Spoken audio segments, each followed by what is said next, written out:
At para talakayin iba't ibang issue sa transportasyon, makapanayam natin si Transportation Secretary Vince Dizon.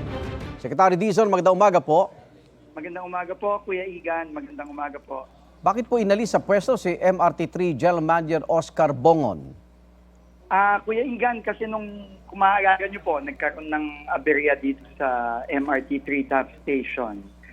Yung pong nasirang escalator na mahigit 10 mga kababayan natin ang nasaktan. Hindi naman po yung aksidente ang dahilan. No? Kasi nangyayari naman po yan. Nangyayari naman po na nasisira ang mga elevator. Ang hindi ko lang po talaga nagustuhan yung response nung management ng MRT3. Unang-una po, nangyari po yung insidente ng Sabado ng umaga. Nalaman ko lang po yan. Nung lumabas po, nag-viral yung video. Lunes na ng gabi. Susunod na Lunes na ng gabi. At nung tinawagan ko po ang management nung Tuesday ng madaling araw, hindi pa po gawa yung escalator. At ang rason po na binigay sa amin ay kailangan pa daw pong i-analyze yung naging problema. Doon po ako medyo hindi natuwa. Dahil po ang pag-responde sa mga ganitong nasirang mga critical na facility, dapat agad-agad at hindi na po naghihintay. Kasi isipin niyo po yun, no? Sabado ng umaga, kung di pa po ako tumawag at nag-utos ng Martes ng umaga, hindi pa po gagawin yan. No? So tingin ko po, importante po talaga magpalit po tayo ng mindset sa gobyerno. At meron po akong rekomenda na tingin ko po, mas magbabago po ang pananaw kung paano tayo dapat manitihan. Na dapat po, yung mga bagay na to, agad-agad pong inaayos. Kasi napakatagal po nung halos mahigit 3 araw bago naayos ito. At ang ano din doon, Kuya Igan, is nung pong inutos ko ng Tuesday, kaya naman palang magawa within less than 10 hours. Okay. No, tiwagan ko po yung ating Japanese na maintenance operator, yung Sumitomo. At sinabi po nila, kaya naman po nilang gawin talaga ng mabilis kung sinabihan po sila ng maaga. So, tingin ko po, ano lang po ito, reminder lang po ito sa mga kasama natin sa gobyerno na hindi po dapat pinaghihintay yung mga ganitong klaseng pag-aayos para sa mga kababayan natin. Pwede bang malaman sino papalit sa kanya? Kuya Igan, pasensya na po. Ayoko pong pangunahan ng Office of the President. Sila po kasi ang maglalap mga papeles. Hintayin na lang po natin, Kuya Igan. Pero galing ding DOTR o tagalabas? Dati na pong DOTR. Kuya Igan, dati na po. At kailan daw po ipatutupad ng MRT naman yung utos mong i-extend yung operating hours nila at pati yung tren madagdagan kapag rush hour? Opo, mukha pong by next week po, mapapatupad na po yung pagpapahaba ng operating hours sa gabi ng 1 oras.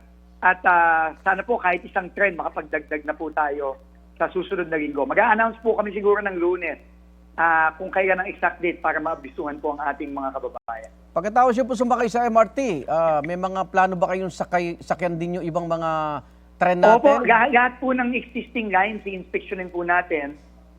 Kasama na yung LRT1 at LRT2. At pati po yung current na ginagawa, yung pong MRT7.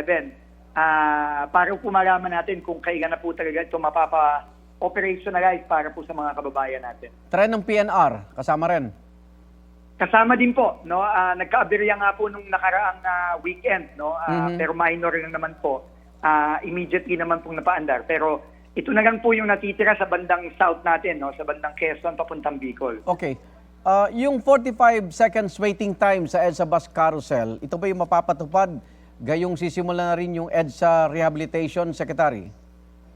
After ko pong mag-inspeksyon nung mga 3 weeks ago, Kuya Igan, naayos na po yung mga timer at 45 seconds na lang po at nandun po yung mga SAIC enforcers natin para i-remind yung ating mga driver na sumunod. So tuloy-tuloy naman po yun. Pero dun po sa EDSA Rehab, syempre po medyo may mga changes po tayo ng konti. Aagamin po muna natin kung ano yung final na plano ng MMDA at ng DPWH. Nag-uusap naman po kami. Pero sa susunod na linggo po siguro, may announce na rin po natin yun, Kuya Igan.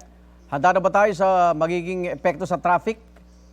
Sakali simulan na yung rehabilitation? Well, hindi po natin mapipigilan na medyo bibigat po talaga ang daloy ng trapiko kapag ginirehab ang EDSA. Kasi itong rehab po ito, hindi na po ito yung yung patsi-patsing rehab ng mga nakaraan. Ito po ay buong rehab na po ng buong EDSA. Kaya po hihingi na lang po tayo talaga ng paumanhin, pero gagawin po natin ang lahat sa tulong ng MMDA at ng DPWH para po maibsan yung traffic dyan. Pero talaga pong bibigat ang traffic habang ginagawa ito. Okay, kamusta na ho nangyari sa Grand Central Station? Nagpaliwanag na ba yung kontraktor o napalitan na?